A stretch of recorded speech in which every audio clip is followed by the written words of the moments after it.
जय हिंद दोस्तों, स्वागत है आपका अपने स्टडी 24 झारखंड यूट्यूब चैनल में। दोस्तों मैं आ गया हूं आज हुए आपके सोशल साइंस के टर्म 1 के सभी प्रश्नों का आंसर की लेकर, और मैं सभी प्रश्नों का उत्तर एक एक करके साक्ष्य के साथ आप सभी छात्रों को बताऊंगा। तो चलिए आप लोग तैयार हो जाइए और एक एक कर सभी प्रश्नों का उत्तर मिलाना शुरू कीजिए और देख लीजिए कि 40 प्रश्नों में से आपने कितने प्रश्नों का सही जवाब दिया है और कितने प्रश्नों का गलत जवाब दिया है। और छात्रों, इसमें आपका पहला प्रश्न पूछा गया था, फ्रांस में प्रथम विद्रोह कब हुआ था, और इसमें ऑप्शन दिया गया है जुलाई 1830, जुलाई 1815, जून 1821 और जुलाई 1832 ईस्वी। और दोस्तों इसका जो सही उत्तर होगा वो होगा जुलाई 1830 ईस्वी। 1830 से लेकर के 1848 के बीच में फ्रांस में जो है विद्रोह का समय या फिर कहें कि क्रांति का युग कहा जाता है। यानी कि फ्रांस में प्रथम विद्रोह का शुरुआत कब हुआ था? जुलाई 1830 ईस्वी में। दोस्तों इसके बाद दूसरा जो प्रश्न है कि निम्न में से किसका विश्वास था कि ईश्वर की मर्जी के अनुसार राष्ट्र ही मनुष्यों की प्राकृतिक इकाई थी, और इसका सही उत्तर होगा ऑप्शन 3 जोसेपी मैत्सिनी। दोस्तों इसके बाद आपसे छात्रों का जो तीसरा महत्वपूर्ण प्रश्न था कि निम्न में से कौन सी घटना पूरे यूरोप के शिक्षित अभिजात वर्ग में राष्ट्रीय भावनाओं का संचार किया, और इसका जो सही उत्तर होगा वो होगा ऑप्शन 2 यूनान का स्वतंत्रता संग्राम। दोस्तों इसके बाद आपसे छात्रों का जो चौथा महत्वपूर्ण प्रश्न पूछा गया था कि 1848 में यूरोपीय देशों के किसान मजदूर किन कारणों से विद्रोह कर रहे थे, और इसका जो सही उत्तर होगा वो होगा ऑप्शन 4 इनमें से सभी, यानी कि गरीबी, बेरोजगारी, भूखमरी। तो इन सभी कारणों से 1848 में यूरोपीय देशों के किसान मजदूर विद्रोह कर रहे थे। दोस्तों इसके बाद पांचवा प्रश्न है कि निम्न में से किसने अपने उद्देश्यों के प्रसार के लिए यंग इटली नामक एक गुप्त संगठन बनाया था? Young Italy, young Europe. तो इन सभी संगठनों का निर्माण किसने किया था? जियोसेपे मैत्सिनी ने। इसके बाद छठा प्रश्न है कि प्रथम विश्व युद्ध में रक्षा व्यय में भारी इजाफा होने के कारण खर्चे की भरपाई के लिए निम्न में से क्या किया गया, और इसका सही उत्तर जो होगा इनमें से सभी, यानी कि युद्ध के नाम पर कर्जे लिए गए, करों में वृद्धि की गई, सीमा शुल्क बढ़ा दिया गया, और ये तीनों चीज किया गया था। यानी कि इसका जो छठा जो प्रश्न था आपका, इसका सही उत्तर होगा ऑप्शन 4 इनमें से सभी। दोस्तों इसके बाद आप सभी छात्रों का जो सातवां प्रश्न पूछा गया था कि अहिंसा का धर्म सभी भारतीयों को एकता के सूत्र में बांध सकता है, यह विश्वास किनका था, और इसका सही उत्तर होगा ऑप्शन 1 महात्मा गांधी। दोस्तों इसके बाद आठवां प्रश्न है कि जालियांवाला बाग मैदान में अमृतसर के गांव वाले लोग किस मेले में शिरकत करने के लिए जमा हुए थे?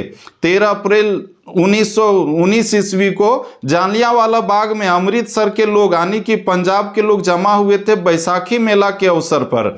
तो इस आठवें प्रश्न का उत्तर क्या होगा? ऑप्शन नंबर 1 बैसाखी मेला। दोस्तों इसके बाद नौवां प्रश्न था कि महात्मा गांधी द्वारा वायसराय इरविन को लिखे गए खत में सबसे महत्वपूर्ण मांग किस वस्तु पर लगाए गए कर को खत्म करने के बारे में था, और इसका सही उत्तर होगा ऑप्शन 1 नमक। दोस्तों इसके बाद 10वां जो प्रश्न था कि हिंद स्वराज नामक पुस्तक के लेखक कौन है, और ये जो आपका मॉडल सेट में भी था, और इसका सही उत्तर होगा ऑप्शन 3 महात्मा गांधी। इसके बाद 11वां प्रश्न है कि जर्मनी के एकीकरण का श्रेय किसे दिया जाता है, और इसका सही उत्तर क्या होगा? ऑटोवान बिस्मार्क होगा। इसके बाद 12वां प्रश्न है कि चौरी चौरा कांड किस वर्ष हुआ था, और इसका जो सही उत्तर होगा 1922 ईस्वी। 5 फरवरी 1922 ईस्वी को असहयोग आंदोलन के दौरान यह घटना घटी थी 1922 ईस्वी में। दोस्तों इसके बाद 13वां प्रश्न है कि पवन द्वारा मैदानों अथवा ढालू क्षेत्र से मृदा को उड़ा ले जाने की प्रक्रिया को क्या कहा जाता है, और इसका सही उत्तर होगा ऑप्शन 3 मृदा अपर्दन। इसका 14वां प्रश्न है कि उत्पत्ति के आधार पर संसाधनों को 2 भागों में विभाजित किया जाता है, उनके नाम क्या हैं, और इसका सही उत्तर होगा ऑप्शन 3 जैव और अजैव। उत्पत्ति के आधार पर संसाधनों को जैव और अजैव 2 भागों में बांटा जाता है, 2 भागों में विभाजित किया जाता है।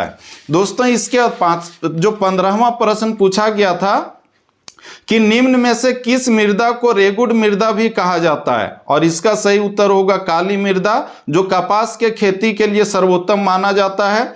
इसके बाद 16वां प्रश्न था कि जून 1992 में ब्राजील के किस शहर में प्रथम अंतर्राष्ट्रीय पृथ्वी सम्मेलन का आयोजन किया गया था? और इसका सही उत्तर होगा ऑप्शन 3 रियो डी जेनेरियो। इसके बाद 17वां प्रश्न पूछा गया था कि निम्न में से भारत के किस राज्यों में खनिजों और कोयले के प्रचुर भंडार हैं? और इसका सही उत्तर होगा ऑप्शन 4 झारखंड, मध्य प्रदेश और छत्तीसगढ़। तो दोस्तों इस तरह से 17 प्रश्नों का उत्तर हम लोगों ने मिला लिया। इसके बाद 18वां जो प्रश्न पूछा गया था कि भारत में भूमि का कितना प्रतिशत भाग भू क्षेत्र मैदान के रूप में है? तो इसका सही उत्तर होगा ऑप्शन 2 43%। इसके बाद 19वां जो प्रश्न है कि देश के क्षेत्रफल का लगभग 27% हिस्सा खनिजों, जीवाश्म ईंधन और वनों के अपार संचय के रूप में किस क्षेत्र को जाना जाता है? तो इसका सही उत्तर होगा ऑप्शन 1 पठारी क्षेत्र। भारत के कुल क्षेत्रफल का 27% भाग पठार है, यानी कि इसका जो उत्तर होगा ऑप्शन नंबर 1 होगा पठारी।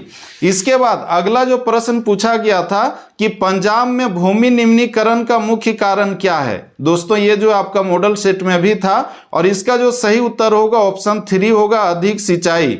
इसको आप लोग गूगल में भी सर्च कर सकते हैं, वहां पर भी इसका जो उत्तर दिया गया है अधिक सिंचाई दिया गया है। ऐसे बहुत से छात्रों का कहना है कि गहन खेती होगा, लेकिन इसका सही जो उत्तर होगा वो अधिक सिंचाई होगा। ठीक है दोस्तों, इसके बाद 21वां जो प्रश्न पूछा गया था कि निम्न में से किस प्रांत में सीढ़ीदार सोपानी खेती की जाती है?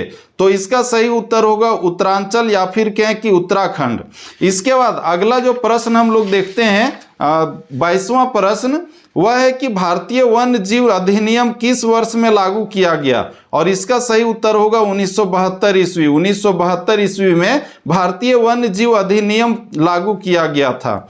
इसके बाद 23वां प्रश्न है कि कौन सी परियोजना सतलुज ब्यास बेसिन में जल विद्युत उत्पादन और सिंचाई दोनों के काम में आती है? और इसका सही उत्तर होगा ऑप्शन 3 ब्यास परियोजना। इसका 24वां प्रश्न है कि दुनिया भर में जल की कमी किन कारणों से बढ़ रही है? और इसका जो देख रहे हैं हम लोग, सूखा है, सिंचाई की बढ़ती मांग है, जल की व्यर्थ बर्बादी। तो ये तीनों सही है। इसका मतलब है कि इसका जो ऑप्शन 4 है इनमें से सभी, यानी कि इसका उत्तर होगा इनमें से सभी।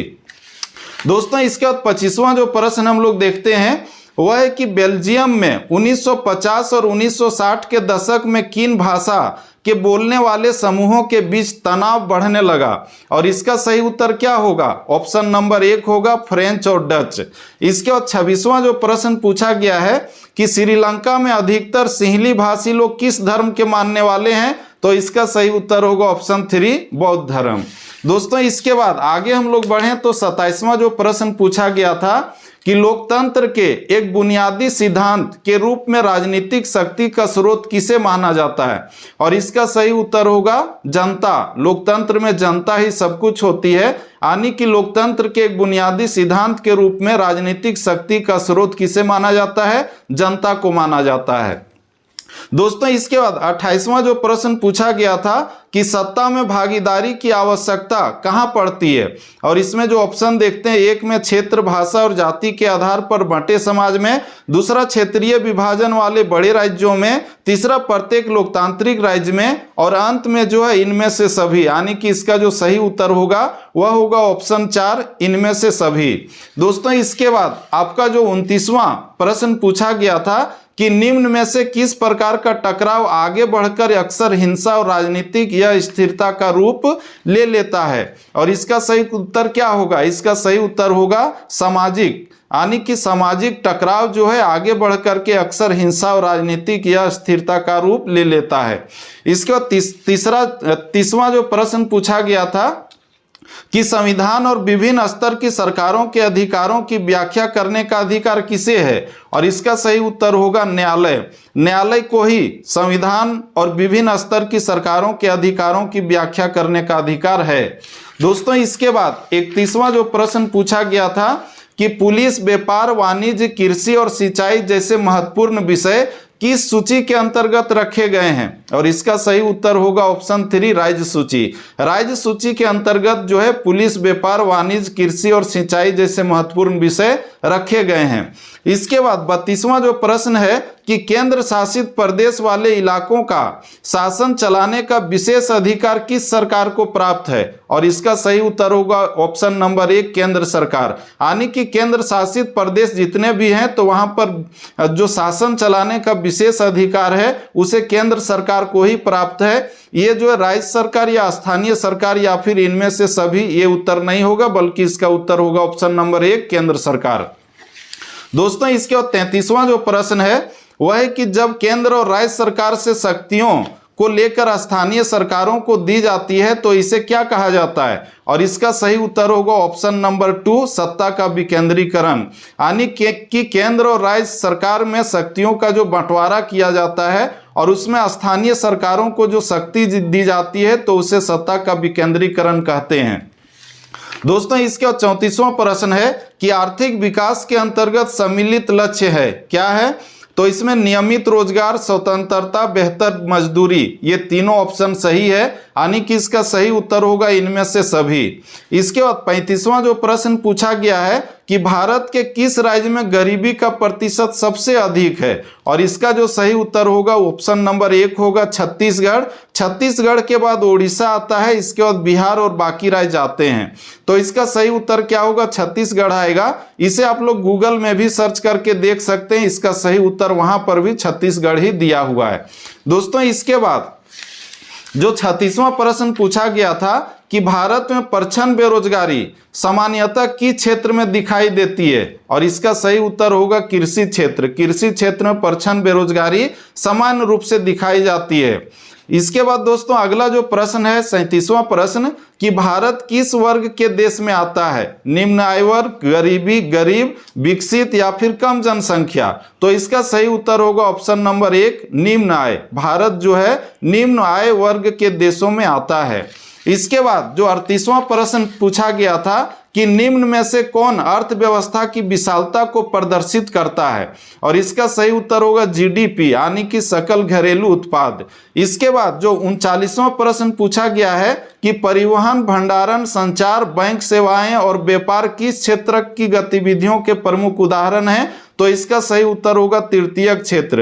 यानी कि ये सब जो है प्राथमिक और द्वितीयक क्षेत्र को सहायता करता है, यानी कि इसको तृतीयक क्षेत्र कह सकते हैं, उसी के अंतर्गत ये सभी आते हैं।